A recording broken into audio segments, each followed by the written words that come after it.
Abdullah bin Sabah adalah sosok yang disebut oleh beberapa sejarawan muncul pada masa kekhalifahan Utsman bin Affan. Ia dikenal sebagai pendiri sekte Sabaiyah. Dalam catatan sejarah, ia dianggap sebagai penggerak rahasia di balik kerusuhan dan protes terhadap Utsman bin Affan. Abdullah bin Sabah juga dikenal sebagai seorang yang ekstrim dalam kecintaan kepada Ali bin Abi Thalib, bahkan sampai mengklaim keilahiannya. Ia adalah orang pertama yang terang-terangan mencela dan menghina para sahabat, terutama Abu Bakar, Umar bin Khattab, serta Aisyah binti Abu Bakar. Sosoknya terus menjadi perdebatan dalam sejarah Islam.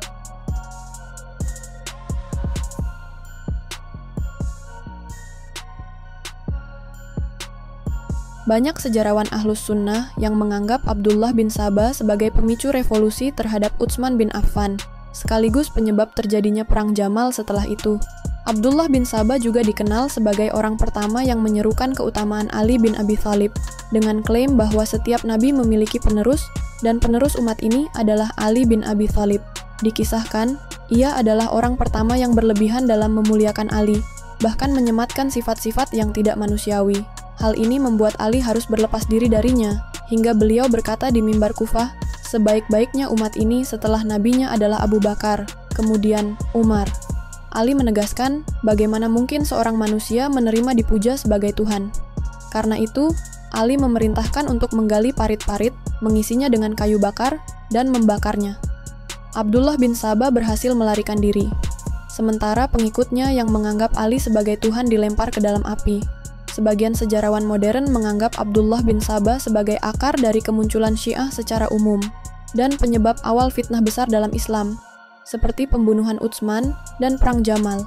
Mereka bahkan menisbatkan asal-usulnya pada konspirasi Yahudi untuk memecah belah umat Islam. Namun, sejarawan Syiah membantah keberadaan Abdullah bin Sabah.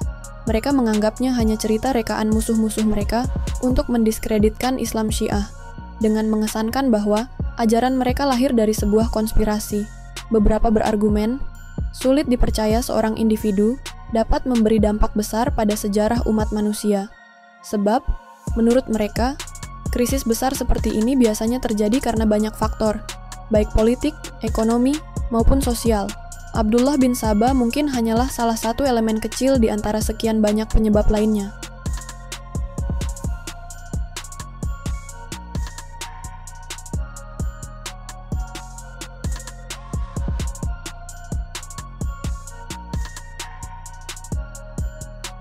Para penulis sejarah berbeda pendapat tentang identitas Abdullah bin Sabah karena sifat gerakannya yang sangat rahasia.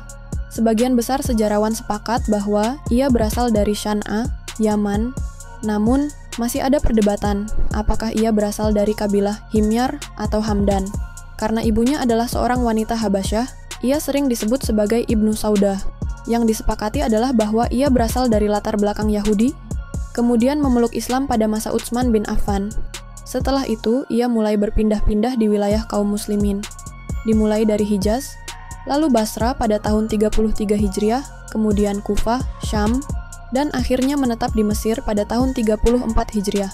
Di Mesir, ia menyebarkan doktrin tentang wasiat dan raj'ah, serta berhasil mengumpulkan pengikut. Abdullah bin Sabah terus berkorespondensi dengan para pengikutnya di Kufah dan Basra, hingga akhirnya berhasil mengorganisir semua pihak yang tidak puas dengan Utsman bin Affan.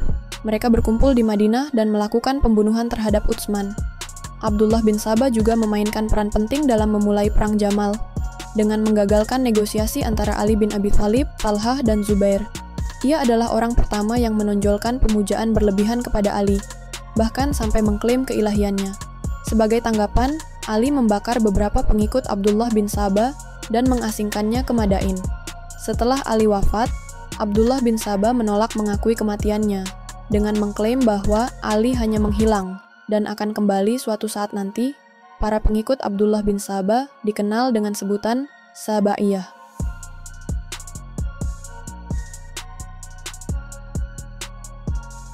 Beberapa ulama Ahlus Sunnah berpendapat bahwa Abdullah bin Sabah adalah seorang Yahudi yang memeluk Islam secara munafik dengan tujuan untuk merusak Islam dan umatnya. Ia berpindah-pindah di wilayah kaum muslimin sambil menyebarkan klaim bahwa Ali bin Abi Thalib lebih berhak atas kekhalifahan dibandingkan Utsman bin Affan. Dengan menyebarkan keraguan dan tuduhan, ia berhasil mengumpulkan pengikut dari Basra, Kufah, dan Mesir. Mereka bergerak menuju Madinah. Namun, Ali bin Abi Thalib menghadang mereka. Beliau menjelaskan bahwa menyerang khalifah hanyalah akan melemahkan Islam dan memecah belah umat muslim. Penjelasan Ali berhasil meyakinkan para pemberontak hingga mereka memutuskan untuk kembali ke tempat asal mereka. Namun, Abdullah bin Sabah menyadari bahwa rencananya hampir gagal. Ia lalu menyusun sebuah konspirasi yang membuat para pemberontak kembali ke Madinah. Mereka mengepung rumah Utsman, hingga beberapa dari mereka memanjat dinding rumah dan membunuh Utsman, yang saat itu sedang membaca Al-Quran, pada tahun 35 Hijriah. Dengan terbunuhnya Utsman bin Affan, Abdullah bin Sabah telah membuka pintu bagi fitnah-fitnah lain yang berlangsung lama di tengah umat Islam. Bisa jadi, fitnah ini adalah yang dimaksud Rasulullah ketika beliau memberi kabar gembira kepada Utsman tentang surga, karena ujian besar yang akan menimpanya.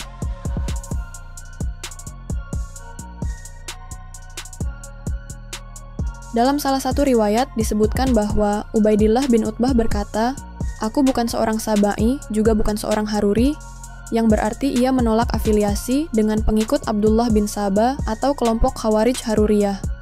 Riwayat lain dari Al-Jafi Al-Kufi mengisahkan bahwa Abdullah bin Sabah disebut oleh Ali bin Abi Thalib sebagai Al-Khabits Al-Aswad atau si Durjana hitam.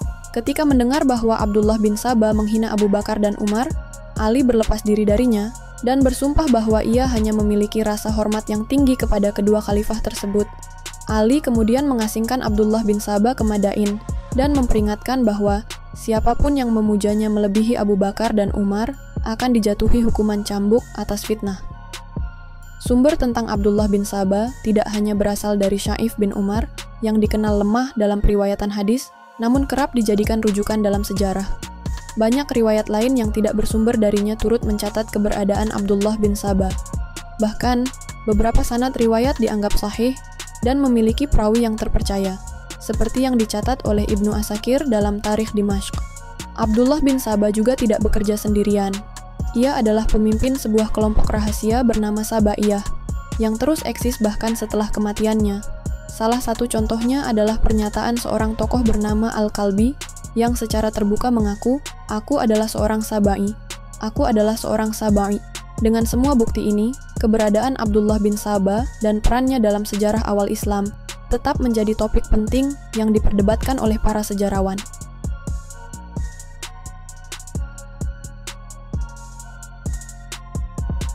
Sebagian ulama Syiah menolak keberadaan Abdullah bin Sabah, sementara sebagian ulama lainnya mengakui keberadaannya. Namun, ada dua landasan utama yang menjadi dasar klaim bahwa Abdullah bin Sabah hanyalah tokoh rekaan. Landasan pertama adalah riwayat dari Syaif bin Umar. Menurut kitab-kitab biografi, Syaif bin Umar dikenal sebagai perawi yang tidak dapat dipercaya. Ibnu Hibban menyatakan bahwa ia sering meriwayatkan hadis-hadis palsu dari perawi yang terpercaya. Al-Hakim An-Naisaburi menuduhnya sebagai seorang zindiq dan menyebut riwayatnya tidak dapat diterima. Ibnu Adi menyebut bahwa sebagian hadisnya terkenal, namun kebanyakan di antaranya tidak sahih dan tidak memiliki dukungan dari perawi lain. Begitu pula Ibnu Ma'in menganggap Syaif sebagai perawi yang lemah dan tidak memiliki kebaikan. Ibnu Hajar dalam Lisan Al-Mizan mencatat bahwa Syaif adalah seorang perawi yang ditinggalkan. An-Nasa'i, Abu Dawud, hingga As-Suyuti sepakat bahwa Syaif adalah pemalsu hadis. Oleh karena itu, riwayat Syaif bin Umar tidak bisa dijadikan dasar yang kuat. Landasan kedua adalah riwayat dari As-Sari bin Yahya. Menurut Al-Tabari, As-Sari bin Yahya adalah perawi lain yang menjadi rujukan keberadaan Abdullah bin Sabah.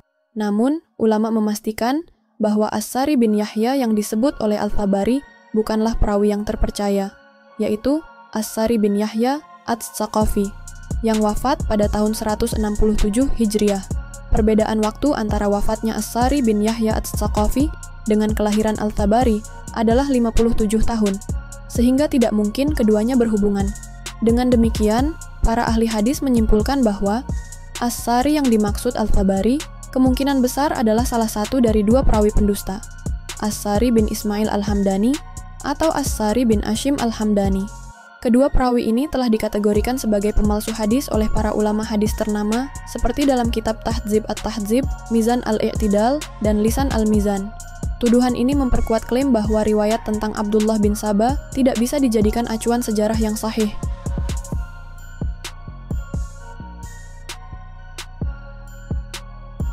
Bisa disimpulkan bahwa Abdullah bin Sabah, menurut Ahlus Sunnah wal Jamaah, umumnya meyakini keberadaan Abdullah bin Sabah sebagai seorang Yahudi dari Yaman yang berpura-pura masuk Islam untuk menyusupkan fitnah di tengah umat Islam. Ia dianggap sebagai tokoh yang memprovokasi pemberontakan terhadap Khalifah Utsman bin Affan dan menyebarkan ide-ide menyimpang, seperti pengagungan berlebihan terhadap Ali bin Abi Thalib. Riwayat tentangnya menjadi peringatan tentang bahaya fitnah dan upaya memecah belah umat melalui doktrin-doktrin ekstrim. Namun, sebagian ulama juga mengkritisi riwayat-riwayat terkait Abdullah bin Sabah, terutama yang bersumber dari periwayat lemah seperti Syaif bin Umar. Sebagian besar ulama Syiah menolak keberadaan Abdullah bin Sabah, menyebutnya sebagai tokoh fiktif yang diciptakan untuk mendiskreditkan ajaran Syiah. Mereka berpendapat bahwa cerita tentangnya tidak memiliki dasar historis yang kuat dan dianggap sebagai alat untuk mengaitkan ajaran Syiah dengan pengaruh luar seperti Yahudi.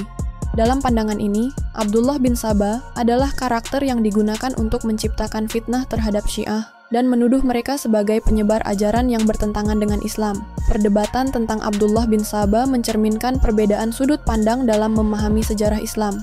Di sisi lain, kisah ini juga menjadi pengingat akan pentingnya kehati-hatian dalam menerima riwayat sejarah.